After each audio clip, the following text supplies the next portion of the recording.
Hey, what's up, everyone? This is Ete with the company next door. I'm here with John Walters in Georgetown, Texas, which is a really cool town just north of Austin. And he's just been here for about 3 or 4 months, learning the area. And I've been here a few times. It's just a great place. John, could you explain to people a little bit about Georgetown, for those who've never heard of it? It's kind Is of it Austin? What is it? Yeah, it's a sleepy little town. It's a bedroom community to Austin, but not a lot of people know about it. I didn't know about it. My realtor actually pointed it out to us. She was like, why don't you consider Georgetown? It's a really cool place. We love the place. And I guess they live over on the other side in Hutto, and they come up here all the time for dinner and stuff. And so there happened to be a house come up for sale. In the Austin market right now, You can't. you go where you got an opening. That's Yeah. it. I mean, that's just the way it is. You don't really Yeah. get to choose. So yeah, but it's a cool little town. Every neighbors are great. You know what I mean? Yeah. We love them. Everybody's friendly. We got invited to Christmas parties and everything nice. right away. Yeah, everybody's really cool. It's kind of a diverse because you get this really cool landscape. It's like a lot of native stuff. It is. But then you have these so there'll be these huge wide open spaces that you're driving, and then these massive neighborhoods of 5,000 homes. It's crazy. I cannot figure that out. You're like all this massive wide open space, and then you have these neighborhoods of 5,000 homes that are smacked up against each other, and you go, wow, why not spread them out a little? Yeah. But I guess people anymore, maybe people don't want the space, Yeah. The more yard you have, the more you work. have to take care of. Yeah, it is more work, Makes sense. So I don't know. That's what I was thinking too. Yeah, like why? But But you're not originally from here. You actually grew up in South I Jersey. grew up in South Jersey, Philadelphia and South Jersey. Yep, that's where I grew up. So when you were a kid, obviously, what were you into? What were you doing? And I mean, when I say kid, I mean like through high school. Did you have plans? Did you want to be in the business, or will you just go with the flow? None, and the funny thing is I never cut a lawn, so I bought a lawn business. Like we had a riding lawnmower, which in the 70s, nobody had those, but I think my grandfather or something brought it, he got us one. And so my brothers would fight over who got to do it. And I would go off and hang out with my friends. It was like I had no interest. It wasn't that exciting that I wanted to cut lawn. So I never really cut lawn or did a lawn, didn't know anything about it really. Growing up, my dad, he was the gardener. But Gotcha. never. So what were you doing? I mean, did you want to? What did you want to get into? Played a lot of baseball, hockey. We were Yeah. always playing either baseball or hockey, pretty much football sometimes. But Gotcha. Did you have a dream to aspire to professionally do anything, or not at that point? I really didn't. I mean, to be honest, I hadn't even thought about it. I never thought about what I was going to do with myself until I got there. I'm out of high school. It's like, all right, what's next? You try some jobs. I ended up working for your grandfather for a few years. Yeah. And I like printing. Maybe I didn't. I don't know, because I didn't stay with it. I probably stuck it out for 7 or 8 years. But it just wasn't for me. I like being outside, and I learned that when I bought my first lawn business. And So at the time when you bought the lawn business, it was in Jersey, and you were out of high school. You didn't go to college, right? then I went to like 3 classes for half a semester. And then I was just like, I'd rather, every day you go to leave for classes and, they're offering you overtime. And you're like, sooner or later the overtime wins. You know what I mean? Yeah. It's time and a half. I get this much. Yeah, do it. So I didn't. So I just stopped going to school. I had no interest in school. I had no interest in sitting still for that long. Gotcha. I just can't. I can't do it. So how did it come about when you bought this lawn mowing company? Because you said at the time you had never mowed a lawn. You weren't doing it. Nope. So that doesn't add up to me. Why would you buy a lawn company? A friend of mine came by and he said, hey, I'm going to get into landscaping. And so I said, all right, well, and he wanted to do it together. And so I started looking for a guy, something for sale that I could get started, because I didn't know where to start. And I found a guy that had a lawn cutting business called Prime Cuts in Marlton, New Jersey. And so I went to him, and my buddy backed out. He couldn't buy it. And I was able to borrow the money to buy it. So I did by myself. And then he went off and started his own anyway. But it worked out, a lot of commercial and residential accounts, cutting grass, leaf cleanups, the basic stuff, mulching, things like that. Where do you start? But how did you figure out the actual trade? Did you just... You just do it. I just jumped in and did it. And then, Dave, the guy's name was Dave, and he would, he stayed not with me, but he, a little phone support for about a month. Okay, now I need to do this, now I need to do this. And I didn't, because I had no idea how to really cut a lawn. I mean, I look back and I go, man, I probably butchered some of those lawns, and people probably look back and go, he's still in business? How did he pull that off? But yeah, I just didn't know anything about cutting grass. And they were big walk behinds, so I'd never seen one of those. So were you not afraid? I mean, here you are. No, you didn't know anything about business. You never knew anything about the actual trade you were doing, but yet you bought it. Like that doesn't that's not a normal path. No, but I knew third grade math, and I think that's all you have to know. But really, you do the math and you go, okay, it brings in this much, my costs are this much, so that much is left over. Great, this is gonna work, and it's gonna be better. Like at the end of the first year, I think I had $20,000 in the bank, which I'd never had before. And I was like, yeah, this was great. Yeah, what I mean? And so then I did printing through the winter so that I could. Do you think business is that simple? I mean, when you strip it down, is it really just third grade math? Third grade math? Well, third grade math and I don't know what grade, work ethic. But yeah, if you're willing to just get out there and work at anything, we had a guy up the street, his name was Barney, and he pumped cesspools. And I remember seeing it as a little kid. I'm like, why do you do this? Like, it seemed like a dirty, nasty job, but he did the math and realized nobody else wanted to do it. That's why I did it. And I still remember that, when we grew up, I hung out with his son for a bit, and I was standing there talking to him. He goes, yeah, my dad just sold the property for like a couple million. It was in the heart of Voorhees. Wow. So it was like he sold his property for a couple million. It was just a tract of woods that he had bought to literally, when he would pump cesspools, he would dump it in his backyard. But then he sold the place. It's probably great soil, but he sold it for a couple million, and he's like, you go, wow, you know what I mean? That was great. So no, I think if you're willing to just work hard and the math works. I mean, obviously, I think lawn cutting is a very difficult business to make the math work now, regardless of how hard you work. The money's just gone. It's out of it. And so that's tough. But, I think if the math works, if you're willing to do whatever it takes, you'll be fine. So you did that. How long did you run that? Do you remember how long you ran that cutting company? Man, I want to say I probably had it for maybe 5 years. Okay. Something like that. So you did it. You're kind of getting your business legs. You're starting to figure things out. And 5 years later, did you find another opportunity? And how did you move on? Did you sell this? Or? I actually sold that. I sold it to, I split it up between Ted and my brother. And they each took one took a chunk of clients and some equipment. They took it over. Ted realized I don't think he liked, I don't know, it just didn't seem like it fit him. He didn't like it, so he got out of it a year or two later. I don't think he stayed with it very long because he was going to school, and it's hard to do both those. Sure.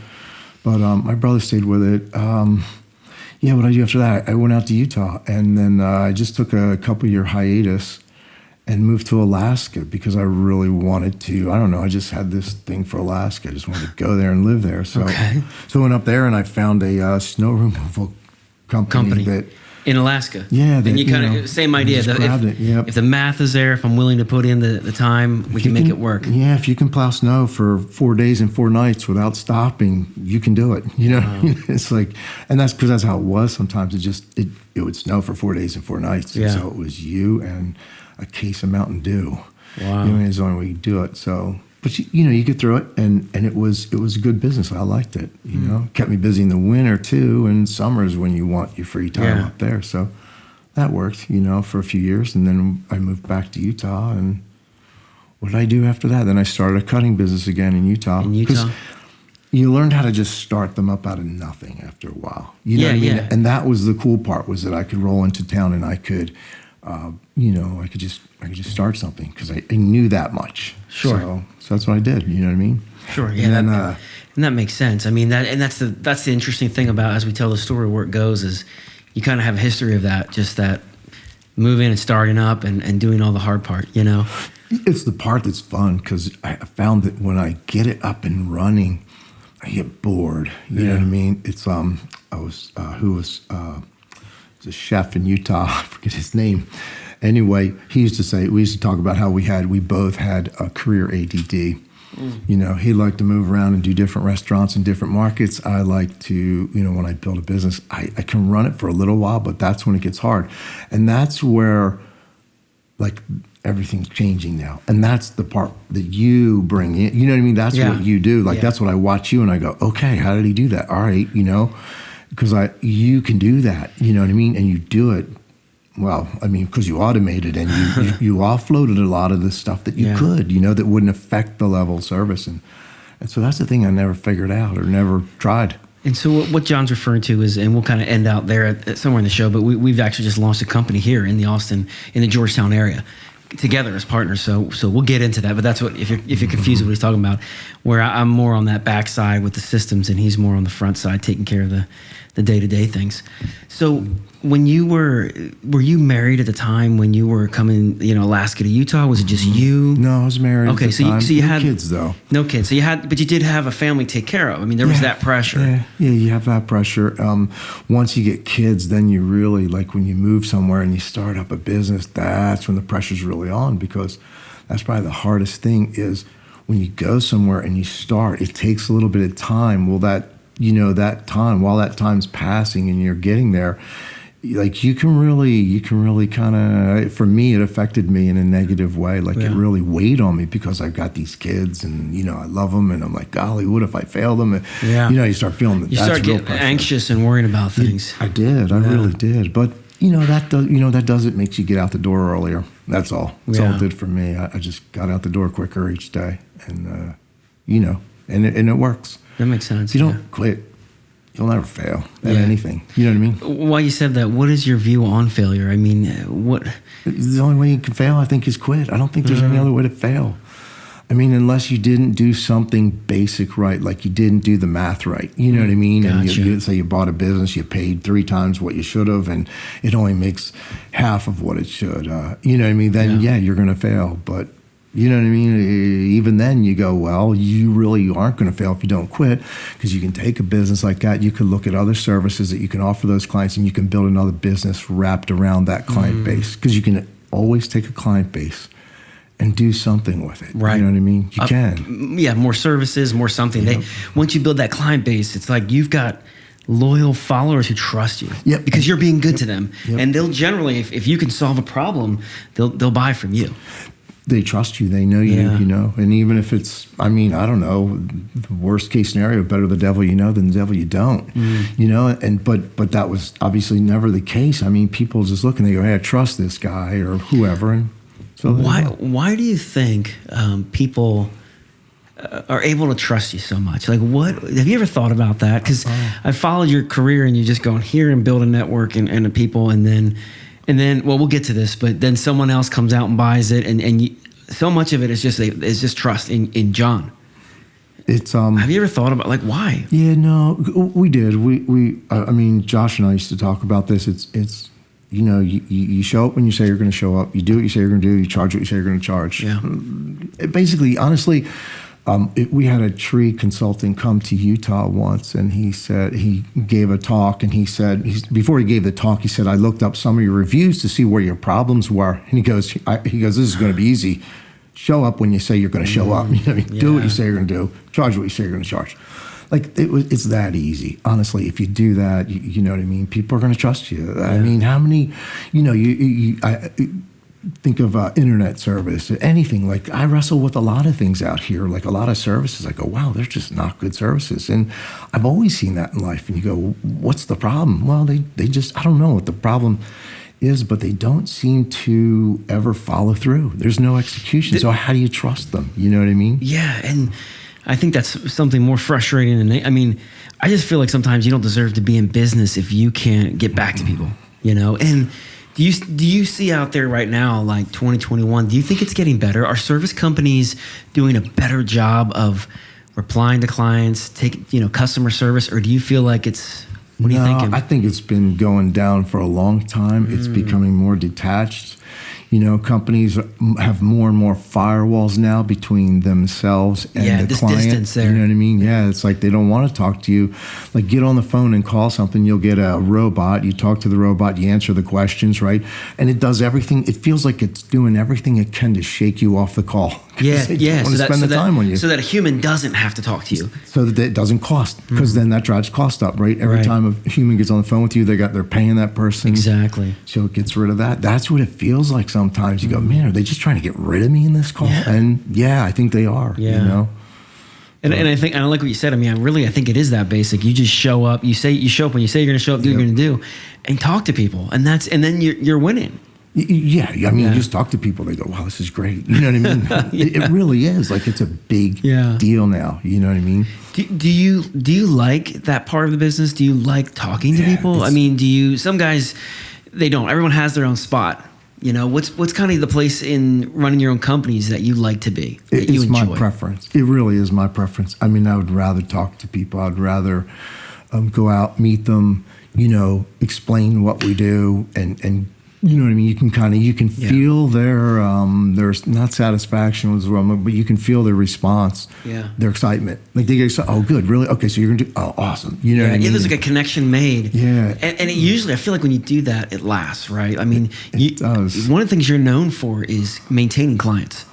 Yeah, I mean, I feel like people stay with you forever until they move. Yeah. I mean, if they move or, you know, once in a while, one will pass, but, you know, that's about it. I generally don't, you know, you don't lose clients. I'm trying to think of the last time I lost a client, but I couldn't tell you. You know, is there anything you do beyond that that would be helpful for someone who's listening, you know, and if you are listening, you know, about customer service to maintain the clients? Is there anything else you recommend to have just have a client that lasts for 10 years, you know?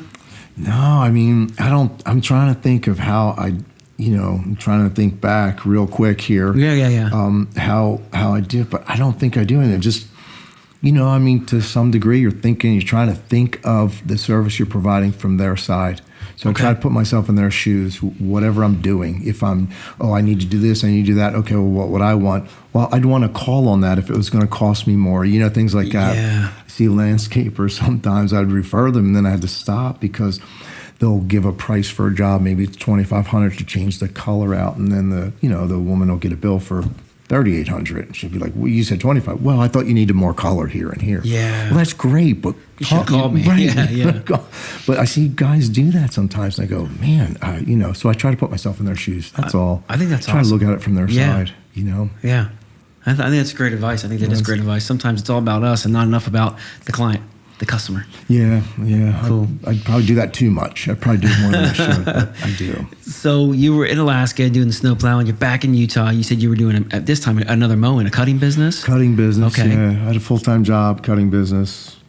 Cutting business from like 7 to 1, then whatever. I worked a full-time job, and then after that I would actually go, because I had a lot of energy or something. I don't know. So I'd go get pallets after that and fix pallets like 1 in the morning. And then the company I worked for would buy them from me. And it was good. It was like, wow. Like I think I made another $300 or $400 a week, which it was 1992. Yeah, that's so pretty awesome. Okay, yeah. So it worked out well. But then I eventually, a little bit after that, I moved back to Jersey. Okay. And my father had started a fertilization business. When I was in the cutting business originally back in Jersey, he started a fertilization business. Because he was a chemist. He was a chemist. That makes some sense there. He was a gardener. Yeah. And I had all these cutting clients that didn't like the bigger companies anyway, so they just signed right up with him. And then he did that for a while. When I got back, he had just sold that.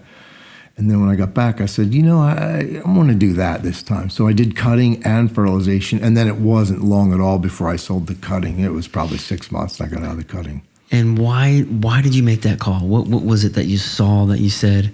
Because it's an incredible call, and you know, it's in business. It's easy to add on more services and just take everything you can possibly get, right? But you made a distinct call to say, I'm going to push off these lawn mowing. I'm going to stick with the fertilization.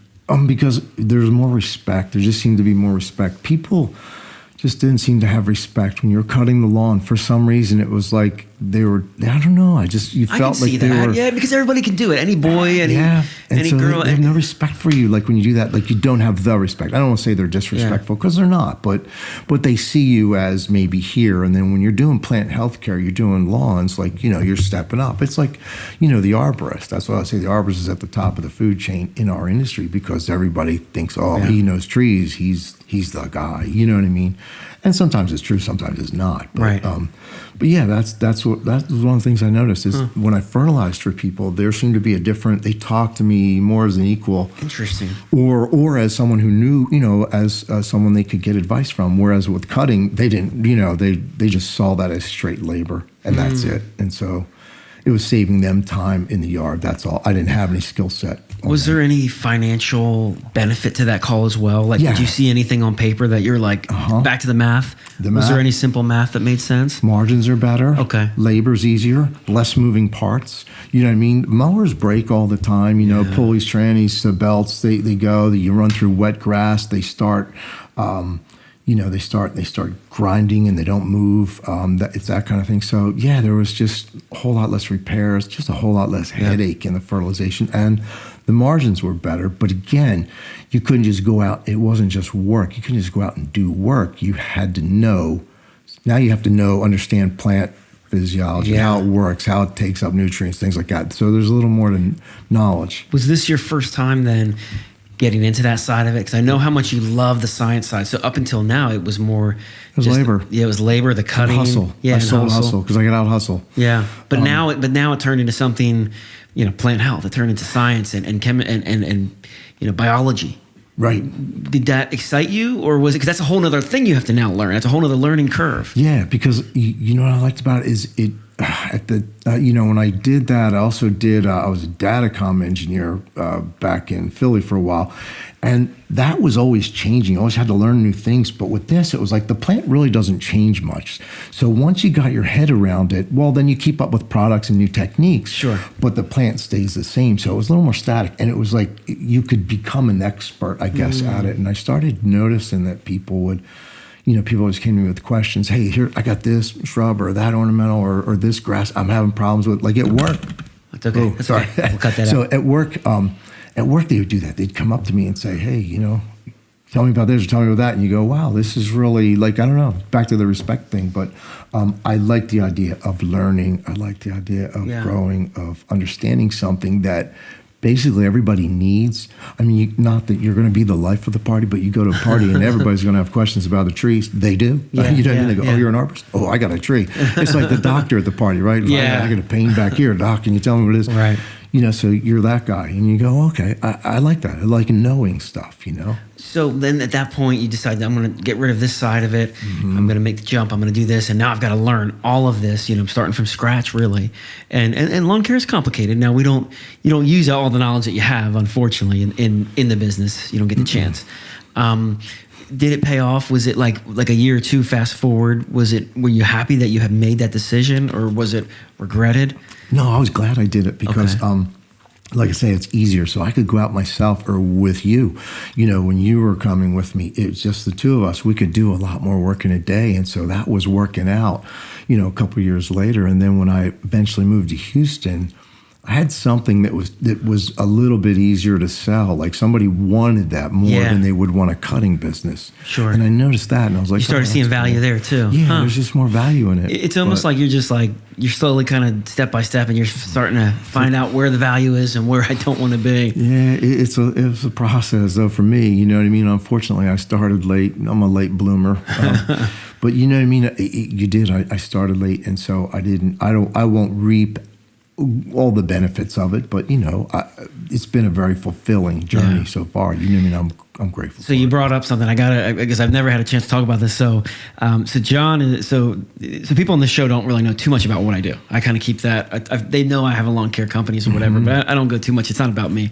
But anyway, this is the guy that when I was a kid, so I was 14 years old, and the superintendent called my mom and said, Ete is not welcome in any of our schools anymore. There's some fighting, some kid stuff, this is stuff the boys do. I just, whatever, people pin me down. Anyway, so I remember she called, so I want to hear this side of the story, because she called you up, and this is what she's always told me. She saw me in church. Yeah, she says, John, she saw me in church, said, John, this is what I've always been told my whole life. Ete is not going to make it anywhere. He's not going to be able to school. Can you take him for free? That's what she told me. Could you just take him to work and teach him something? She said, I want you to teach my son how to work. Okay. Just take him. You don't even have to pay him. Just take him. And she said, just take him. You don't have to pay him. Just take him and work him. Right. And I said, well, I can't do that. I said, I can take him and work him as long as he can push a cart, and you could. So I was like, okay, I can take him. He can come with me. And But yeah, there was no way I wasn't going to pay you. No, I don't even remember what it was. I remember then. it was $7 an hour back in my day. And at the time, I'm like, I remember coming home. I'm like, $7 an hour to just push this thing all day, dude. I was into that. You know, it seemed easy to me. Nowadays, you can throw $20 an hour, guys, and it's the hardest thing in the world. But anyway, that's a whole other conversation. Yeah. So that's how. But I remember thinking, like, the things that I liked about the service industry was, like, we would be out in the truck and we would hustle. We'd be on the jobs and hustle. But it was gratifying. We were improving people's properties, and I love that. But it was also just kind of fun. Like, we would hustle, and then we would take 30, 40-minute lunch break. You know, get some pretzels and a Sobe. Remember all the Sobe bottles we drank? Yeah. We do all that. But it was cool because it wasn't like someone was standing over me all day. It was the first time I had that experience where it was like, there's a little bit of trust in the service industry. You know, you take, like we do with our guys, you take your truck, you do your thing. If you got to take a break, but just get it done, you know? And I like that. That worked for me. So it was cool to get to, that's how I got introduced into this space. I remember. And we would sit there and not, you know, sometimes too, the thing that was great about it is, and I learned this in the cutting, is like me and Ted would go out and we would just walk back and forth on these giant lawns. And you kind of like, your mind can think about other things when you're doing something that just requires you to go back and forth. And like, you just come up with these ideas, or you get answers to things that were, you know, you're thinking about trying to figure out, and boom, these answers would hit you. Like, you'd get like these revelations. It was great. Like, that was great. Fertilization a little harder because you're not walking as much. But you know, for the most part, it was once you get into a routine, you know, your mind can go and you can think of things. I don't know. You can ponder. Yeah. That's what I like about it. But yeah, that's what Ted and I would do that. And on that, you know, that's something interesting because you actually taught me that when your body is doing something, when you're moving, and I don't know if this is for everybody, but this is definitely, I learned this from that job, was when I'm on the go, when I'm moving, when I'm working with my hands, but my mind is freed up, you hit this spot where your brain just flies and you can solve problems. I mean, I write music sometimes doing that, you know? It's really, and you don't get that if you're in a cubicle. You don't get that if you're inside. You don't have that nature, whatever that is. There's too much chaos and stuff going on around you. We're outside on the lawn. That's why I think people fly fish, because that's actually I think it's in that book, Zen and the Art of Motorcycle Maintenance. He talks about it, fly fishing, you know. He's like, that's why guys fly fish. They just get their body in a routine. They're casting and pulling and casting, but their mind gets to go off and think about things that actually matter. So fast forward all these years, does that still apply to you today? Do you do your best insights, revelations, thoughts when you're on the go? Yeah, when you're on the go, when you get your, you say your prayers on your knees, you get your answers on your feet. Yeah. You know what I mean? That's it's just kind of how it is. I do, but less now than I ever did, because a lot of times what I do, like back in Houston, I'm not the guy in the truck going through the routine. Right. I'm the guy going out and figuring stuff out. You know what I mean? You go, okay, we got a problem with this shrub or that shrub. We got root rot. We got drainage issue. What do we got? Like you are. I'm actually thinking about what I'm doing. So you don't have that freedom of brain. Not anymore. Not so much when I'm driving, but that's it. You know? Well, anyway, anyone who's out there, if you haven't tried it, just try it, man. Go for a hike, go for a bike, go pull some weeds, do something. You will cut a big lawn. And do it with a purpose. Like have something you want to think about. Yeah, and you're gonna get some thoughts. So okay, so this is Jersey. Now this is actually Lush Lawn. Is that where we are? That's where we're at now. So Lush Lawn was. And I don't know the John Walters company. A John Walters company. Yes, I love that. That was on the shirts. That was not my idea. Oh, it wasn't. No, that was Serge. Okay, that was Serge. I love it, John Walters. Well, that's the thing though. You were ahead of this. See, you were 30 years ahead of this whole content branding. Myself, you were doing it back then. John Walters company, not intentionally. That was his idea. Not mine. Well, Serge so he was 30 years ahead. Yeah. So this was from what I understand, this was your first This was like the biggest business you had. Yeah, okay. Probably was, yeah. Where you really, like you said, you started out, you got into fertilization, and you say, hey, I got something here, and you're kind of figuring it out, getting into the science side, growing it, you know. So this was like your first, like, really successful business. I mean, you built, Lush Lawn was a brand in South Jersey. People knew it. Yeah, and then Harold took it over, you know what I mean? And I took the same name, went down to Houston. Okay. And started one down here, and I think we were probably the biggest independent on the northwest side of the city. So 2 questions. One, we'll go with one. Why did you leave it? Because it was growing. It was a good time. Why leave? I didn't. I mean, boy, I don't want to insult anyone or any geographic area, because I love being from New Jersey, but I didn't want to stay there. I just didn't. Yeah, I yeah. saw Texas. You could see the growth. You could see the opportunity. You could see the business friendly. Look at now. You see guys like Elon Musk. He's moving Tesla here. Apple's opening up here. Oracle's coming. They're starting to move their headquarters to business friendly places. You know what I mean? And so I saw that part of it. What was that, 25 years ago, whatever it was? And I said, you know what? I want to move to Texas because Texas seems to be a better place to do this. I didn't realize that Houston was a petri dish of problems when it comes to plant healthcare. Sure. But that's okay. That just made me more in demand. You know what I mean? So, I know. How did you find a buyer for this Lush lawn? And how do you, it's always word of mouth. I don't think I've ever listed any. Just people in the circles? Harold and I were talking, and at the time he was running.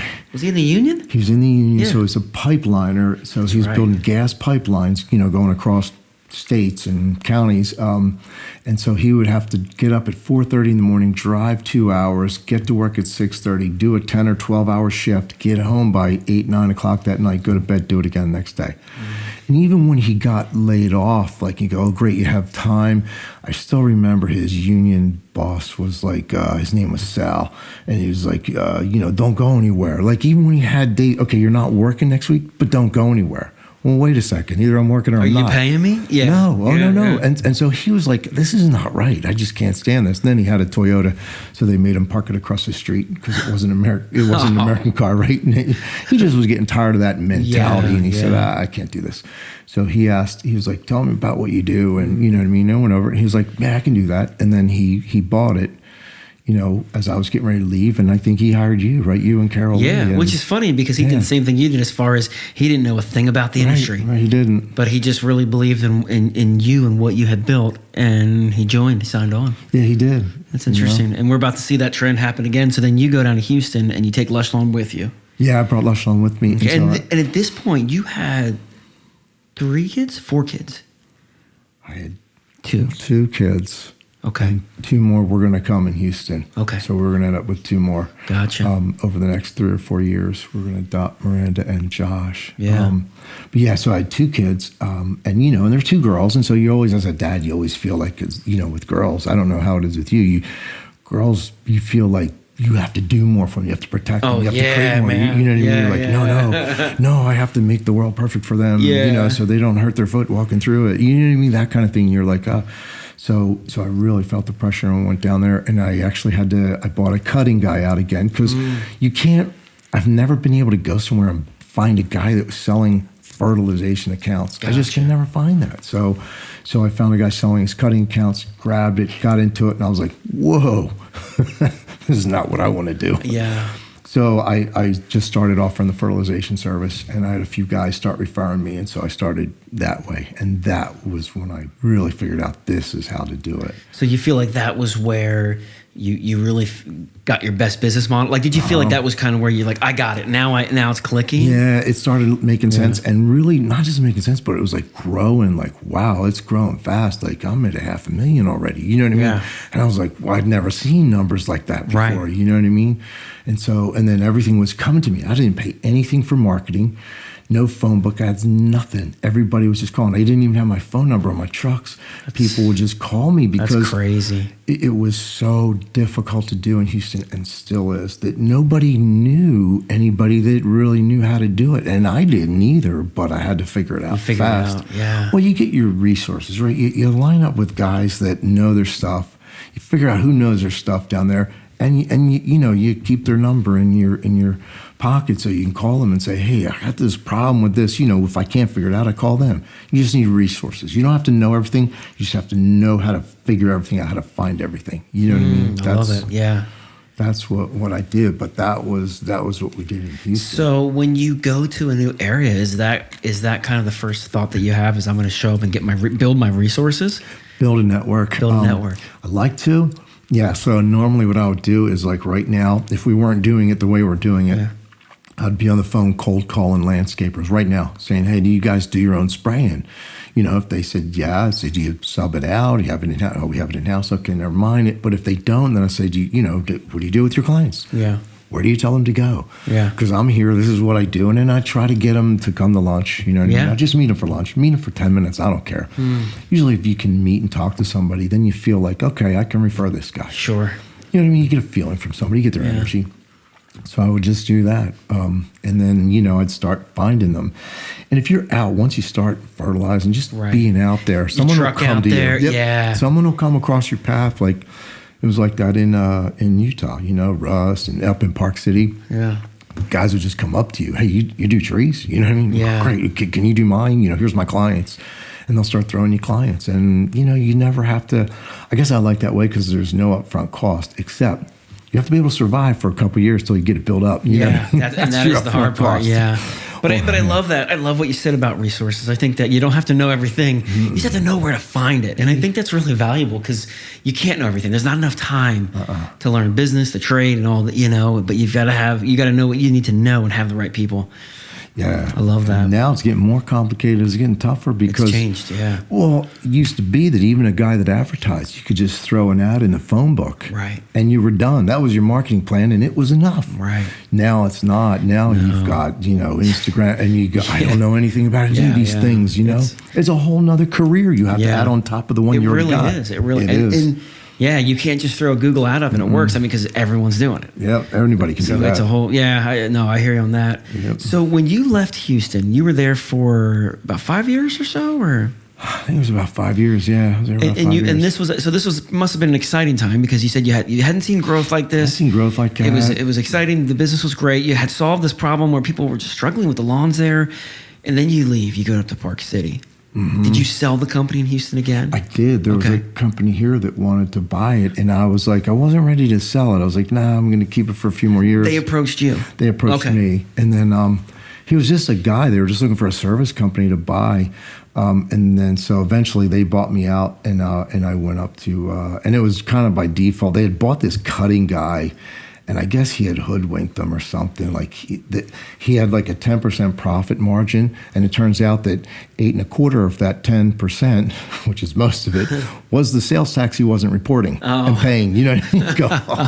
So they called him in and said, "Put a check on the table. We're going to undo this deal, or I'm going to call the comptroller." Wow! And so they turned that around, and then now they had this infrastructure, employees, building and all, and they had. So he called me up and he said, "John, I need to buy you, and I need to buy you now. I can't wait." You know what I mean? And so I said, "All right, fine." And then he bought me, and then I kind of wanted to go to Utah anyway. I'd just been up there, and I felt like I really want to. Man, should I move here? It just felt like I needed to move there. So I did. And then you went and just started over in Utah. This time with 4 kids. Yep, and it was right at the crash. It was '08, so I just sold my house. And you lost on the house, or no? No, the one in Houston, yeah. Oh, okay. No, Houston real estate doesn't really move. It didn't drop too, okay. It doesn't drop, doesn't go. It's weird. It just doesn't seem to do much. Yeah. Whatever the rest of the country's doing, Houston's just on a steady, flat, slightly inclined. That's just what it does. That's nice. Yeah, I think it's the property taxes. I don't know, something's doing it, but anyway. So I went up to Utah, and then I bought this pest control guy out. And he had pest accounts in, because I wanted to learn pest control and add that. So he had accounts in Summit, Wasatch, Utah, and Salt Lake counties. And I bought it. It wasn't much. It was like $25,000 in work. But I figured, hey, get me around, show me the areas, give me a couple clients, because then I could add services and go from there. Paid him. And right after I paid him, he's like, by the way, 70% of the clients already prepaid, so you can't charge them this year. And I was like, and he's not giving you the money. Yeah, right. And he's like, and I'm like, okay, that's fine, but that's my money. I said, you need to write me a check. So we fought and hollered at each other for a little bit, and then eventually he wrote me a check for probably about half what he should have. But I didn't care that much, because I knew, I knew that in the end, if I worked hard and I did what I was supposed to do, I was going to be I was going to be miles ahead of him. You know what I mean? Yeah. And I was. I mean, when I left there 10 years later, he was still trying to sell a $100,000 pest control business, still not knowing what direction he was headed. Sure. And I was 10 times that, and it was good. So once again, you didn't know pest control at that time. So here you are again saying, I'm going to take it. I'm going to go out and start, learn a new thing. Yep.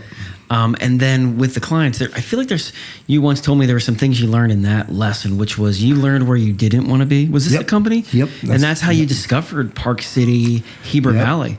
That's exactly what I did. That's what it showed me, if nothing else, was where I could, where I needed to be and where I didn't need to be. Is that okay? Yeah. So when you bought this pest control company, like we said, you hadn't done pest control previously. It wasn't a big company, but I remember you telling me you learned a lot of lessons. And one of the lessons that came out of that and was you learned where you wanted to be and where you didn't want to be. I did. I learned that there's a huge difference between clients, in different areas. There's different markets, which we all know, right? But there was a huge difference between the markets in Utah County and the markets in Park City. And not that, I know a lot of guys go up there, they go, oh, that's where the money is, da-da-da. Yeah, that too, but that's not what I really learned. What I really learned was people up there just were more... They were more respectful. They were more reasonable. It was really weird, but anyway, not that they were disrespectful. Sure. They weren't. But it fitted. It seemed like it just fit what you wanted to be. It did, and I felt like those were my people. Like I could connect with those people. They reminded me more of the people in Houston and other markets that had done this. I mean, they just were very service oriented. Okay. Whereas it's more of a do-it-yourself market in the other place. So by going and driving all over creation and probably not making any money, but I got exposed to all these different markets, and I knew where I wanted to be. After that, I was like, okay, I need to be up on the hill. So looking back, I mean, you paid a $20,000 investment for those clients, but for that knowledge, for $20,000 to what it became, it was worth it. It was worth every penny. It was worth everything. One of the things I've learned from you over the years is you're not afraid to spend money if there's value there. Uh-huh. If you see a return, if you see value, you'll just spend it because you know it's coming. It's back to the simple math. Yeah, but. I guess, I don't know if it's a trick or what, but you can see, like, sometimes I can see value where other people can't. Like, I go, yeah, I can see value there where other people can't. And I don't know. Sometimes that hurts me. Sometimes it helps me. You know what I mean? But that's what I saw. I was like, okay, I could look at that like, hey, this is one of those things where, you know what? It cost me $25,000 to learn that this is the market I want to be in. And then, like you said, over the next 9 years I was there, that paid off way better it's than nothing. Yeah, that was the best. Yeah. It was like, yeah. Yeah. You've talked a little bit about seeing things, and I have a question about that because your track record, you've been really well at the places you've been, the right time, as if you were seeing the future, as if you had a crystal ball. Is there a process that you put into that? Meaning, let's say you seem to always be right ahead of the curve of for example, where we are right now. We're in Georgetown, Texas, starting a brand new company. As we drive around, there's probably 10,000 homes under construction. Mm-hmm. This place is going to go bananas. We're here at the right time. Mm-hmm. The right grass. But you saw it. So I'm trying to help people understand how do you look and see things so that we can do it. I don't know. Like, there's no process, so I don't know. I don't know how to answer it. I don't know. It's like I've met people in my life that, we had the same taste and we could both see that, hey, this is where this was going, or I don't know. But like Steve's one of those guys, he just always knew where things were going. He just did. I don't know what. Do you spend a lot of time researching what's happening? I mean, I know you're into trading stocks, so you're seeing things there. But you don't have a formula, huh? Yeah, they won't connect to the market. Okay. Like they're totally different. That's just something to do or somewhere to put your money. And I don't recommend that because that's one that'll keep you up at night. But no, I don't know. You just know. Like, I don't know. Like, do you feel it? Do you? Yeah. Is it a thought? Is it a feeling? It's a feeling. It's a feeling. It's like, I've been Apple my whole life. I've always said, I remember sitting in how many meetings where I was the only Apple there, and everyone's like, oh, you drink the Kool-Aid, making fun of me. Yeah. 10 years later, they're all carrying around iPhones. So I'm like, yeah, you just look at that and you go, that's a great thing. Like, I can see a great thing. You know what I mean? You just can. I don't know. Or I can see opportunity. I just don't know. I don't know how to answer it because I don't know what the answer is. I just feel like that's it. Maybe I just get led there. You know what I mean? Yeah. I mean, there's some of that. I get on my knees and I pray, and there's times when I go, okay, I feel like I need to go here. I feel like I need to go there, and I follow that. You just follow your instincts. You know what I mean? That's all it is. And I'm not that smart a guy. I'm not. You know what I mean? But you're right. It's like from the outside, it's can't be lucky that much. That's what I mean. From the outside, it's like, wait, what? How did he know? What? Like, for example, in this interview you said earlier, you had a sense of Jersey was just kind of changing and going down. Again, no offense to Jersey. We're both from there. It's our home. but it's true. When I go back, I can see value in things going down in everything, real estate and business. Yeah, and you saw that anyway. Have they built that many houses since we left 20-some years ago? I don't know that they have. Okay. I go back and I go, usually when you go back to a place after 5 years, it's completely changed. Yeah. If you went back to Heber, if I went back to Heber, it's been 4 or 5 years. You wouldn't recognize it. I wouldn't recognize it. If I went back to Jersey, not much has changed at all. It's pretty much the same. Well, whatever it is, maybe it's a great gut, like you said. Maybe it's just this being in tune, this prayer, and just following. We don't know, but I wish we had. Maybe that's it. Maybe that is it. Yeah, probably is. If there was anything, I'd go. Yeah, it's just. It's get down on my knees and pray. I love it. What do I do? What do I do? Where do I go? And you just have these feelings, and then you just follow the feelings. I wanted to come out here, and you just know this place is going to explode. You go, man. Because the last part on this, some of the decisions on paper haven't made any sense. Your decisions haven't really made sense on paper, but then they pan out and you go, come on, man. Yeah, but your dad's like that. Sometimes your dad makes, I watch him in business and I go, what? You know what I mean? And then boom, you go, wow. How did he pull that off? Yeah, I know. So, and you know why? I know how he pulls that off. Yeah, he's on his knees. That's the only, I can tell you, that's funny. That's how you do it. You know what I mean? You go, okay. So in Park City, you really build, and I don't know size-wise if it compared to what you did in Houston, but you built a great company in Park City. It was fantastic. Between the three services, they added up to about the same. Oh no, they added up to almost double what we did in Houston. And it was simple. It was very simple. And the margins were better. Oh man, they were better. Yeah, they were much better because nobody had really, I guess, filled that. I just saw a hole for trees, and I was like, man, there's a hole. There's a wide open hole here for trees and lawns and pest, organic pest. Yeah. I don't know. And so you're just seeing things. Okay, maybe we need to. Yeah, we got to figure something out on that. So you do Park City. You love it. You get it. Your family's there. You sell it after time. Mm-hmm. You get a buyer. You sell it, and then you go back to Houston. I did. I went back to Houston. I thought, okay, I want to go back to Houston, and I wasn't sure why. And I still look back and I go, I'm not sure it was right. I always say I moved to the right state, but I missed by 150 miles.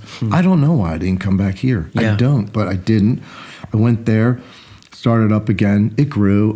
Probably in the last 3-4 years, we had maybe 600,000 in sales. You know what I mean? Per year. Yeah. You know what I mean? But I split that up, sold that off to guys. I helped 3 other guys get started back there. 4. Yeah, something like that. So it was good. It worked out well for them. Matt, Matt's doing very well. Jeremy's doing good. Mikey's doing good. They're kind of getting there. I don't know. But ever since I landed in Houston 4 years ago, all I could think about was getting out here. I was like, man, I need to go out there. I need to go out there.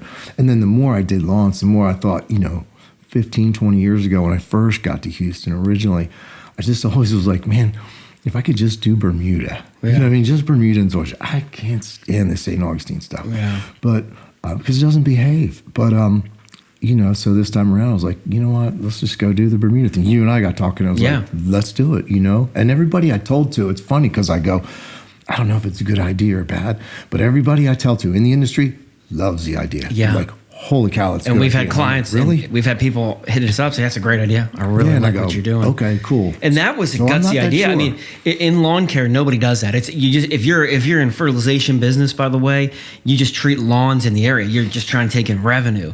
You're not like, oh, I'm only going to choose Bermuda, where. Yeah. And so this is a new model, and we didn't know. That's a little bit of the risk, is we don't know how people will react to it. So far, it's been positive. Very.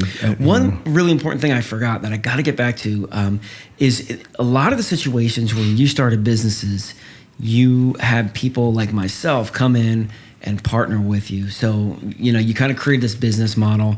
And so I think, you've had, I came in Utah. So you had the company in Utah. Originally, you were doing tree, lawn, and pest. Mm-hmm. You sold the lawn to me. You sold the pest to Dan. Yep. And then you just do trees, and you sold the trees.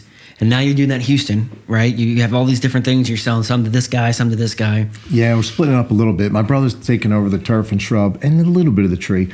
Matt, obviously, he runs down south. Yeah. Jeremy is Jeremy's building his own business. Yeah. I'm selling for him. So when any St. Augustine comes in, it goes to Jeremy or Mikey, to get those guys up and going. Mikey's 25, Jeremy's 35. Jeremy has a family, but he's a fireman, so he's trying to get this going. Yeah, so he can get into that. he needs more income. You can't live on a fireman's salary. I mean, Yeah. you'll starve. And so he wants, he needs to make more. So this is a good opportunity for him. Has that been? What has that been like? Because in some situation it's been, but in some it's been good. Like Right. for me, right? Like I was in Jersey and things weren't doing. Economy was down. Companies were, and this was an opportunity for me to change my life. So you had some of those, and that's got to be fulfilling. It is. That part is very fulfilling because, you go, okay, well, let's see. If I take, if all the people that you help in life have to carry your casket, I got more than enough. Yeah. None of them would be under too much pressure. You know what I mean? So I go, okay. You know what I mean? It is very, I probably had about 14 guys in business now. Yeah. Because I had the green pest guys down here. Right. So we had, that was a whole brand that had its own branches, and you. Yep, we have and four. again, in almost all of these 14 scenarios, for the most part, none of them were actually in the trade. Nope. So, like you said, exhausting. You're teaching them, but the trade. You're helping them in business. Some of them haven't even been in business. I don't think any of them have. I'm trying to think. None of them have. I don't know any that have, because it's guys like Harold who, couldn't stand being in the union with those conditions. I'm sure there are some unions that were great. His wasn't one of them. It just took too much from him. Guys like, two of the guys in pest control were both had masters in marketing from BYU. They were both in their 40s. Well, they're not looking for 40-year-olds in marketing. They're looking for 25-year-olds. Yeah. And so it was really hard for both of them to re-land somewhere. They both were not in between jobs. At that point, it was starting to look like, they weren't going to get rehired, or not where they were anyway. So they both jumped in that way. One guy was a drug rep. He was a pharmaceutical rep for I don't know, AstraZeneca or somebody, and he jumped in, and then like with Dallin, he's got a master's degree in civil engineering, and he left that, and he walked away from it to do pest control because he realized that, I'm never going to see my family in this career. He's always somewhere else. So speak to that for a second, because so many people. So there's the fantasy of being an entrepreneur, being your own, business, and people say, I want to be freedom. I want to be, whatever it is. And then there's what it really is like. But you've brought a lot of people from one side to the other, and they followed you. They've come to you, say, John, I want to go, show me how. What do you think about that? Like, as far as, is it for everyone being an entrepreneur, doing your own company? Do you recommend it for your kids? Like, do you care about it? I do. Like, I think it is for everybody. But that's just because I'm narrow, and thinking. No, really, there's only been one guy that I think it's not for, and he got into it, and I still look back and go, yeah, he's not. Now he's still self-employed. He does something else completely, but he never makes any money. But he's the kind of guy that I just don't think cares about money. He's in his 50s and he's still going to school, not because he didn't graduate, but because he's working on his third or fourth degree, and the guy loves to learn. That's all. Right. And you go, okay, he's not really a businessman. He's not an entrepreneur. He does it because it's all he can do if he wants to go to school, continue as a career student. You know what I mean? So yeah, I do think anybody can do it. Is it for everybody? Yeah, probably not, but I don't know. I think, I don't know why it wouldn't be. Yeah. But it probably isn't for everybody. There's some guys that they need a list every day. You know what I mean? They need the list, and they'll kill it when you give them the list. But if they have to write that list, that's a different story. And you go, okay. So what's the advice that you give to your children? If they say, hey, Dad, I want to start a business, or I don't want to go to college, or whatever it is, what do you say about, what do you say? I try to get them to go to college because college is important. It's, it's not really, it's overrated. Two things overrated in this country: orthodontics and academia. You would also say the Beatles. Yeah, the Beatles too. But fortunately, nobody has to, rely on that. But I don't know. If when Dallin was thinking about it, I was like, yeah, do it. Now I didn't put in the 6 years to get the master's degree, so I don't know how much sacrifice there really was. But he just walked away. My kids, yes, I would tell them be self-employed. Now, Anna's, she's getting married. He is going to go to med school. Would I tell her to be self-employed? Probably not. She, it's not going to fit in with their life. Yeah. You know what I mean? But yeah, everybody else I would. Absolutely. It's too easy, and there's too much. If you're not afraid to work, it's just a huge improvement in life. You know what I mean? And so now we're here, and now we're up to where we are now, which is we're here in Georgetown, Austin, Texas, building this company called Mister Bermuda. That's really, there's a lot of things that are new about it. Again, specializing in just this very, only a couple types of grass, so there's a little bit of selectiveness, a new market. You still have companies elsewhere. You still have Houston happening. You have other things happening. Yeah, I've actually pretty much gotten out of everything except for Houston. Okay. I still have Houston, and that's it. I don't think I have anything else going on. But now, and so this is interesting because you're at a different, and we've talked about this since we started this. This began about 6 months ago. The conversation, we just launched a company 3-4 weeks ago, and you are at a different stage in life. You're a grandpa now. Yeah. You tell me you're looking at things differently. I do. Could you speak a little bit about that to where you're at and what it's like? I'm just slow. Like you can feel your body slowing down. I'm 58, right? I'll be 59 this year, so I can feel myself slowing down. I still want to be in the truck, but when I spend my days in the truck, stuff hurts it shouldn't. You know what I mean? At the end of the day, you're going, "Ooh, that's not supposed to hurt there." You know what I mean? You're going, "I might be damaging something." So you got to I just got to slow that. I got to get out of the truck, but I still want to stay out in the field. So I just got to build a situation where I'm in the field, but I'm not under the pressure of, cranking out X amount a day. I can go and talk to people and do customer service all day long and, fix little things that maybe went wrong and that sort of thing. But it's crazy to me because you're 58, but I know at 50 we were hiking and I couldn't keep up with you. So you were bombing down mountains, So it's just this is new to me. This is like a new genre. It's like a new era. Too. Yeah, I don't like it at all. You don't like it? No, my mom always said, "Don't get old," and she was right. Because stuff like I'm not kidding, man. Like your thumbs hurt. Stuff hurts that shouldn't, and then you want, like you say, I have grandkids, so it's like I just want to play with them. You know what I mean? I'm like, oh, cool. I just want to hang out with them. What's the legacy that you want to leave behind? I don't know. Just life. I don't know. Like I never ever even thought about that. And so that's why I said I need you to give me some of these questions ahead of time. Nope, I won't do it.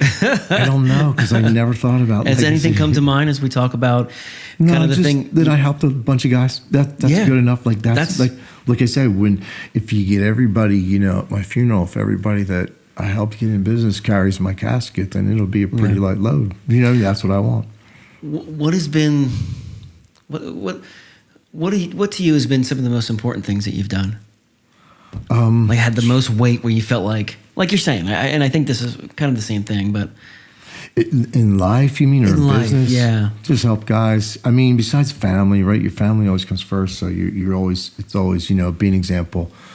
My daughter was saying the other day, she's like, "I'm so glad you made me do these things. I'm so glad you made me figure this out on my own, da-da-da." I'm like, I'm so glad you let me wrestle with it. And that's great. It is, you know what I mean? But just teaching people, that's all. I mean, that's the funnest thing. And not that you know everything. You don't have to know everything to teach it. You just have to know what you know and teach that. You know what I mean? Like you just have to know that you know something and it's valuable. And you teach that, and that's all. And if people are smart, they're going to grab it. They're going to put it in the bag where they got this from that guy and that from this guy, and they put it all in the bag, and it all starts to come together. Yeah. You're just a part of it, but that's what I mean. That's what. Do you have any regrets of any decisions that you've made? Yeah, that I didn't go your way. No. Besides that, no. No, I do. Like I look back sometimes. The one thing I don't regret because I knew it needed to be done for other personal reasons, but Park City Tree was one that it just was so you love that brand, didn't you? I did. I just loved being there. I loved the work. I loved it was great money, but it was so boring because you basically have 5 trees in Park City and you have 7 different disease or insect problems, and that's it. Like there's nothing to figure out, and it's hard. That is the most monotonous place, but that's the one that's the only one I regret is that, or coming to Houston instead of Austin. Maybe that was the right thing. I don't know, but it doesn't matter. Like it's all, you're not going to get everything right. Yeah. So it's no big deal. Yeah, for sure. You're stuck on an island. You can bring one book, one meal, and one album. Probably Zen. Zen and the Art of Motorcycle Maintenance, right? That's probably one of the best books I've ever read. The meal, oh golly, I don't know. Chicken tikka masala. You like Indian food? It's good. And then album, that would be hard. I'd have to. It would probably be Brian Eno, a Brian Eno album somewhere. Another Green World. I mean, a lot of times you look at the older music critics, and that almost always makes the top 10 albums that they'd pick. They go, Another Green World. But I'm trying to think if there's that was an album. Yeah, because if you have to be stuck with it on repeat, that's a nice. It's a good one. I mean, it's probably that or Apollo. Apollo's great. You know what I mean? But you can just, I don't know. Then you'd have background music. That's all it is. You know what I mean? But anyway. Yeah, awesome. Well, you're the first person to answer those, and you're the first person to spit it out. People take like 10 minutes because it's like such a big deal. Yeah, no, I just gave up. Is what it is. I mean, I probably could have wrestled with the album one for 3 days. But the other ones, I know it. You know. Awesome, man. Well, thanks so much for your time. I hope you guys enjoyed this episode with John, and I hope you found some of the lessons in there. We're going to put links to the new company in the show notes. And thank you guys for tuning into The Company Next Door, and we will see you in Phoenix. Take care. Thanks.